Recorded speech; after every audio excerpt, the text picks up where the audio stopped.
Hi everyone.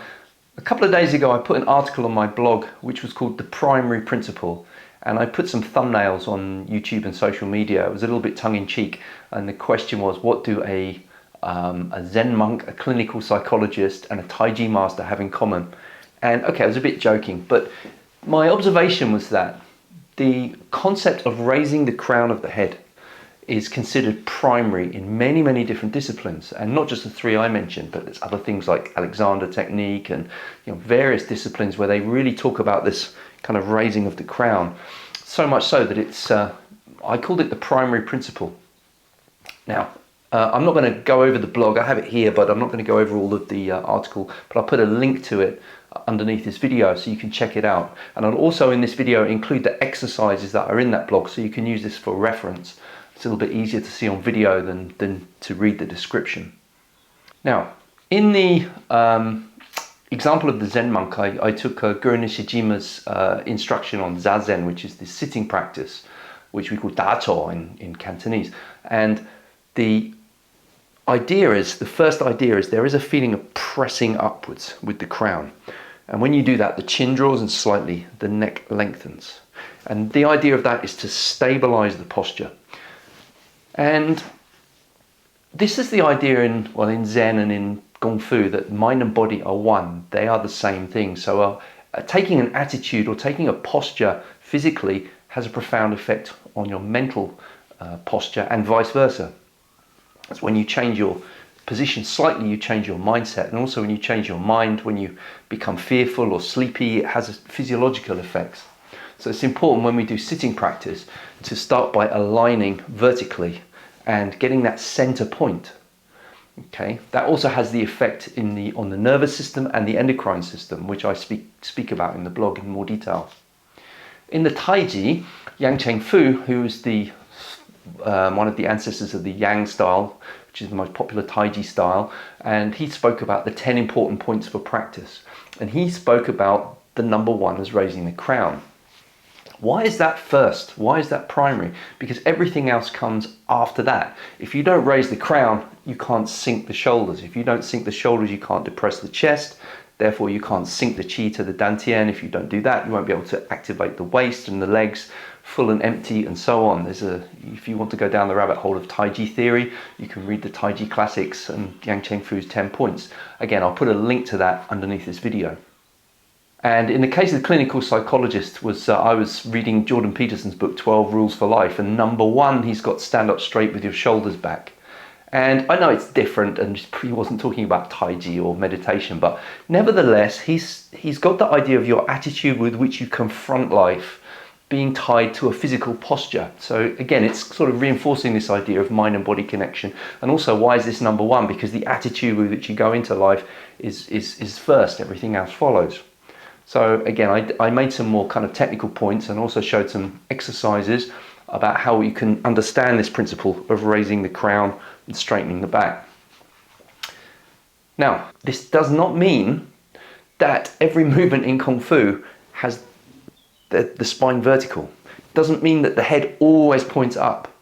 Rather, it's kind of like a balanced position. So if you imagine, and we can talk about yin and yang, sympathetic, parasympathetic nervous systems, and psychologically the difference between the kind of fear based and kind of courage based, or positive and negative emotions. All of these things are really connected.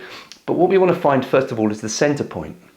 Physically, in movement, beginning from the center point, beginning from a balance point, wherever you move in 3 dimensions is going to be coming from that place of balance, that initial place of balance. When you watch a gymnast, of course a gymnast is going through these incredible 3-dimensional flips and so on, is moving in all 3 planes of movement, not just the rotational plane that we talk about with the crown of the head, but also the side to side motion, the forward bending, the hip hinging, and often in the case of a flip, several dimensions simultaneously.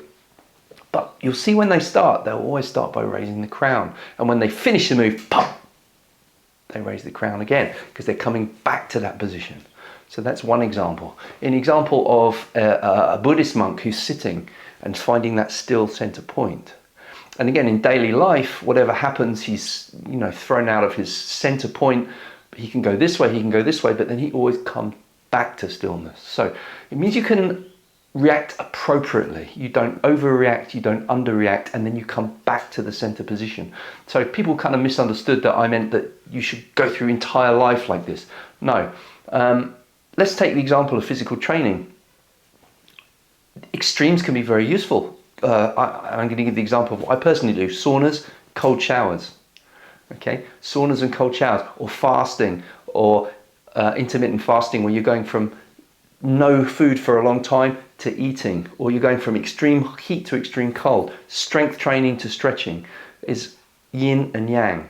And what's happening is, by going to these extremes, you are stimulating the body's response, okay, but doing them in the appropriate way. If you go to any of them, cold showers too much, you get hypothermia. Obviously, saunas too much, you die of dehydration and heat stroke. So you're trying to dip into them, come back, go to the opposite, come back. And martial art is the same thing. In fighting, in movement, you're going through all different planes of motion, but you always be able to come back to your center. An example of very quick movement, if I need to move suddenly, the primary principle meaning that the initiation of the movement is from the head, even though the initiation of power is from the feet. So the feet pushing against the floor develop the force for a punch. But the head is what determines the direction that the force is expressed. So for example, if I don't have this primary alignment first, if the spine is not organized, it's kind of like a train. If you have the engine of a train and then the carriage is behind, first they get organized so they're all connected. That way, when the engine moves, it pulls the carriages behind it. The same way, from the primary idea, is if I need to move a certain way with the engine, which is my head, all the carriages, which is my vertebra, respond. If I'm not connected like that, I move. I have to then connect before I can move the rest of the body. And that produces a kind of a delay. So in the same way, when you're going to punch, if you're kind of lax, completely too loose, then when you want to punch, you've got to start by connecting, which is a delay. If you're the opposite, which is too tight, then you've got the brakes on and your muscles can't move rapidly, explosively, non-telegraphically. So really, I think the principle holds true through loads of different disciplines, through loads of different ideas. But how can we apply it to our life? Well, I would suggest moderation in everything, including moderation, which means we sometimes go to extremes. Right? That stimulates the body, stimulates the stress adaptive response. It's what we call good stress, right? As opposed to chronically. So most people, for example, I'll show you the exercise of the mobile phone. Most people, his head is like this chronically all the time, which means now what happens? The back muscles are weak. Okay, the muscles that pull the chin back are weakened. Okay, and overstretched, and these muscles are tight in the front of the body. Okay, so what do we need to do? We need to stretch and strengthen the back to restore the balance. Okay, now you could do the same thing if you walked around all the time like that, and then it would be the opposite. Now you need to work this muscle to balance it. So I'm just giving the example of this one because it's endemic to our culture at the moment. People are fixated on mobile phones. So the point being, though, that if you can find that center, then when I move forward or back or left or right, I'm starting from a balanced, connected posture. So in life, we're avoiding extremes. If we're always like this, we counterbalance it like this. Okay? But sometimes we do full stretch forward, sometimes we do full stretch backwards, and then we come back to the middle. Fighting, martial arts, same thing. We begin our form by finding that central equilibrium. And then in the fight, of course, the craziness of if you're talking about real self-defense, you're going to be out of position a lot of the time, and you're basically going to be trying to find your way back in that position. But guess what? The better organized your body is, and the more familiarized you are with going in and out of the position, the easier it is to find your balance, find your connectivity, and connect your power, and so on. This is the first exercise off of the blog post, which is how to fix the mobile phone neck. You draw the chin in first, then you stack the vertebrae gradually one on top of the other. When you're in the final position, you have this kind of double chin effect, so it's not the most attractive position in the world, but practice it regularly to strengthen the back and stretch the front, and this will correct that position. Second is how to find the point of the crown, going from the nose to the ear, and where the point where they meet is called the Bai Hui point. then that's the point from which you lift up. When you do that, the chin naturally comes backwards, so you're lengthening the cervical spine. You're lifting your crown, not your chin. The third is the standing meditation, which is maintaining that alignment while having the balance exactly between the feet, so the center line coming down the middle of the body.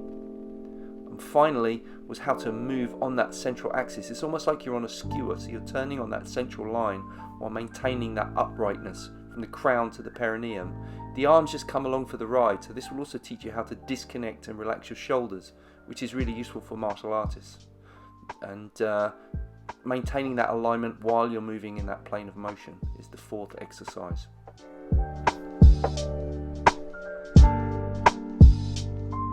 So that's my kind of little waffle for today. Hope you enjoyed it. Drop me some questions in the comments. I'm happy to do a follow-up video if there's anything not clear.